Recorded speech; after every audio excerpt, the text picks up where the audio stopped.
Shalom, selamat pagi Bapak Ibu Saudara yang dikasihi Tuhan.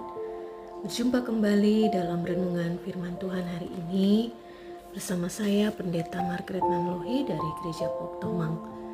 Kita hendak merenungkan firman Tuhan, namun sebelumnya mari kita berdoa. Bapa kami yang di sorga, Allah yang kekal dan kudus, kami datang menghadap kekudusan hadirat-Mu di pagi ini mengucap syukur atas penyertaan dan pemeliharaan Tuhan yang sempurna bagi setiap kami, sehingga kami boleh ada lagi di hari yang baru ini Bapa. Semuanya hanya oleh karena anugerah Tuhan. Kami bersyukur dan saatnya kami hendak merenungkan firman-Mu.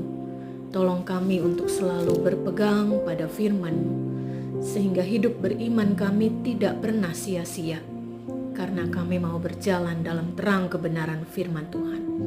Terima kasih Bapa, dalam nama Tuhan Yesus kami berdoa. Amin. Ayat firman Tuhan hari ini di dalam surat 2 Timotius pasal 1 ayatnya yang ke-14.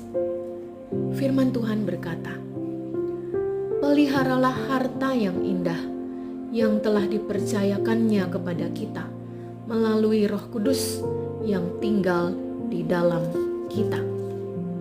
Bapak Ibu Saudara yang dikasihi Tuhan, judul renungan kita pagi ini, peliharalah harta yang indah. Ketika Alkitab berbicara tentang harta, ada dua makna yang kita temukan di sana, yaitu harta duniawi dan harta sorgawi. Harta duniawi tentu menunjuk kepada harta benda, materi, kekayaan yang dipercayakan oleh Allah kepada manusia untuk dikelola di dunia ini, yang sifatnya sementara dan akan hilang.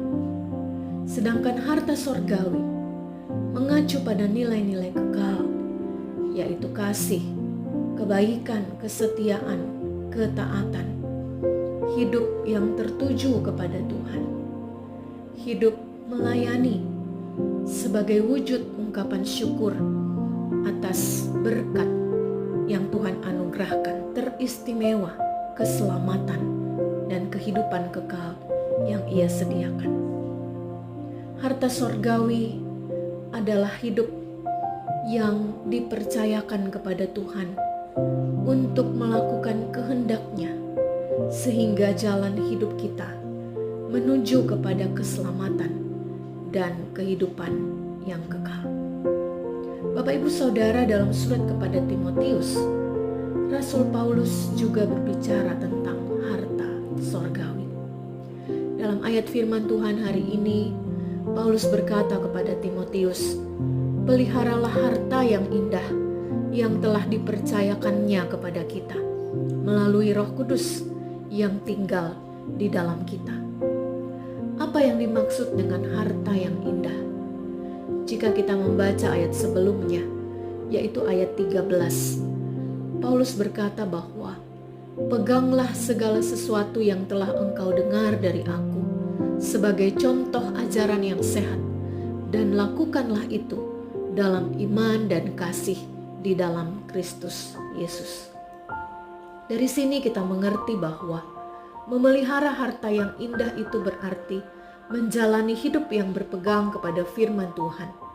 Firman Tuhan adalah harta yang indah, karena di dalamnya kita menemukan pengajaran tentang nilai-nilai kekal, nilai-nilai hidup yang membawa kita kepada keselamatan, dan kita senantiasa dapat mengalami hidup yang berkemenangan, karena Yesus Tuhan kita selalu menyertai kita.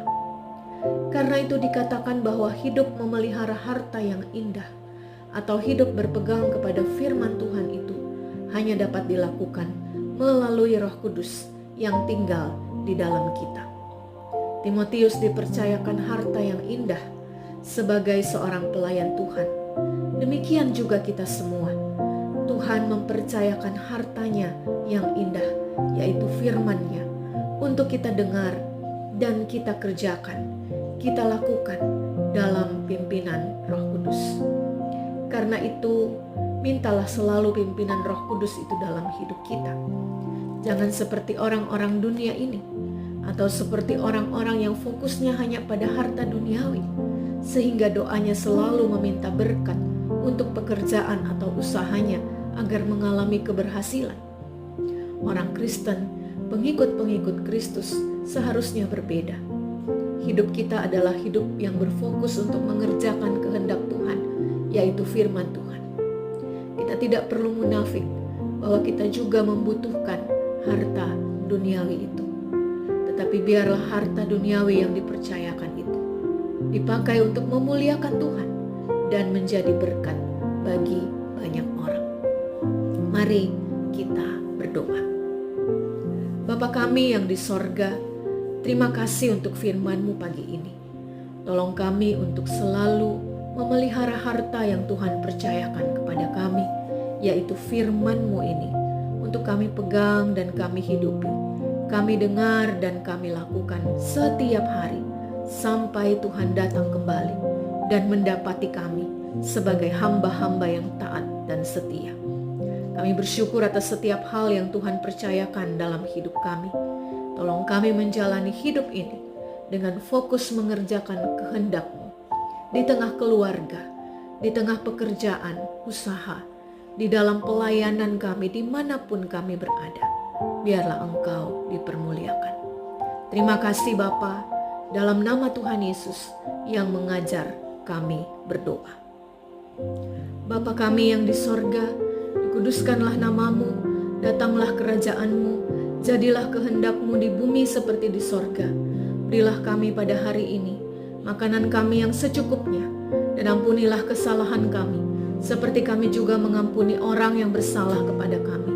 Dan janganlah membawa kami ke dalam pencobaan, tetapi lepaskanlah kami daripada yang jahat, karena Engkaulah yang mempunyai kerajaan dan kuasa dan kemuliaan sampai selama-lamanya. Amin. Demikian renungan Verse of the Day pagi ini. Selamat menjalani aktivitas di minggu yang baru, di hari yang baru. Biarlah Tuhan senantiasa menyertai dan memberkati kita semua. Amin.